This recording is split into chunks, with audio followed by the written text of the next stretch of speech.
At isang karangalan na ako ay bahagi itong ginagawa natin, pasisirayaan ni Mayor Baste Duterte na pagsasama-sama ng tatlong partido sa pamumuno ng PDP at ang Partido Reforma at Reform Leagues. Ako rin ho ay kaisa sa panawagan na suspindihin muna pansamantala ang VAT sa produktong petrol. Nakakatuwang marinig si Senador Robin Padilla na kanilang kinakabaho, pinupukpok sa Senado na may suspindi pansamantala ang VAT sa produktong petrol. Huwag ho nating tatanggapin yung paliwanag ng Marcos Jr. Administration na 350 billion pesos ang mawawala pag sinuspindi ang VAT sa produktong petrolyo.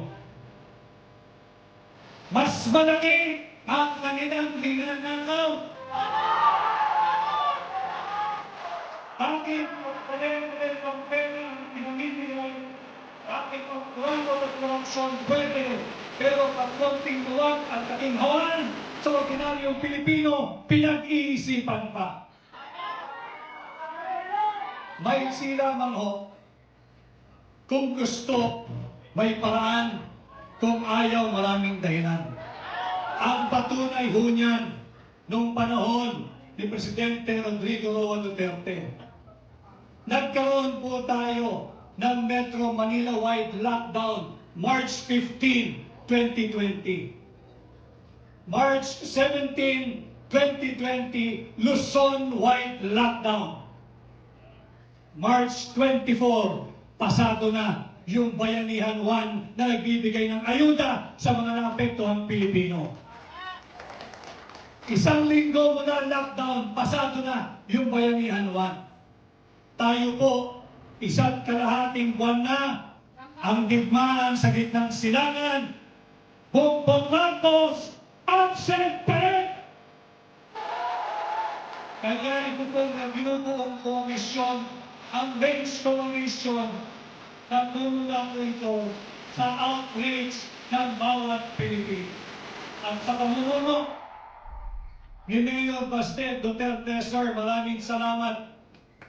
Pagsama-samahan po natin ito, kung anuman po ang ating mga grupo, sama-sama po tayong labanan ang malawakan, laganap at talamak na kurakot at korupsyon sa ilalim ni Bongbong Marcos.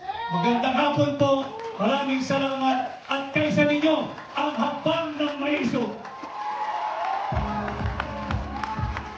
Thank you so much, Atty. Vic. That's very emphatic. Maraming salamat. At this point in time, we also would like to acknowledge the presence of Atty. J.V. Hilo.